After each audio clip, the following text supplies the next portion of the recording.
Walitti dhufeenyi biyyoota lameenii waltumsa guddina nageenyaaf mirga namoomaa irratti xiyyeeffachuun bara 1965 ala lakkoofsa warra Girigooriyas irraa kaasee waggootaaf waareera kan jedhan Itoophiyaatti ambaasaadara Kaanaadaa ambaasaadar Nikoolas Samardiidha. Waltajjii marii kana yeroo banan ambaasaadar Simaard akka jedhanitti Kaanaadaan fayyaa, barnoota, nyaataan of danda'uu fi walqixxummaa koorniyaa irratti Itoophiyaa waliin cimsitee hojjetaa jirti. Sosochii jijjiirama haala qilleensaa to'achuu keessatti Itoophiyaa waliin akka hojjetanii fi walitti dhufeenyi Itoophiyaaf Kaanaadaa gargaarsa irraa gara waltumsuutti Ambassador Simard Imaniro.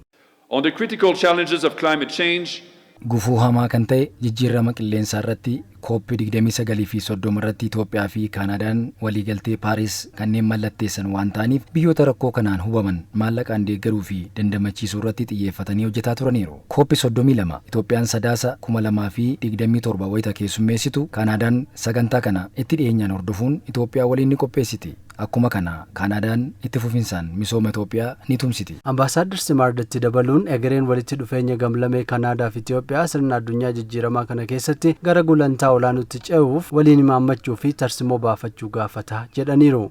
The future of Canada-Ethiopia relations will be decided. Egeree walitti dhufeenya Itoophiyaa fi Kaanaadaa kan murtaa'u sirna nuti adeemsa humnaa addunyaa haaraa kanaaf ijaaruu irrattidha. Adeemsi humnaa kan durii yoo hin deebinellee dirqamni wanta gara fuulduraatti dhufuuf jedhu bocuu kan biyyoota akka keenyaa fi kan dhaabbilee akka Yuunivarsiitii Finfinneeti. Imala Itoophiyaan akka biyyaatti taasisaa turte keessatti gama namoomaan, fayyaan, barnootaan, nageenyaa fi bulchiinsaan Kaanaadaan michuu Itoophiyaa amanamtuu taatee itti fufti kan jedhan ammoo ministeera Haajaalaa Itoophiyaatti daayirektarii dhimma Ameerikaa kaabaa obbo Daawit Afawarqi. Over the past 6 decades, our two countries have built a partnership.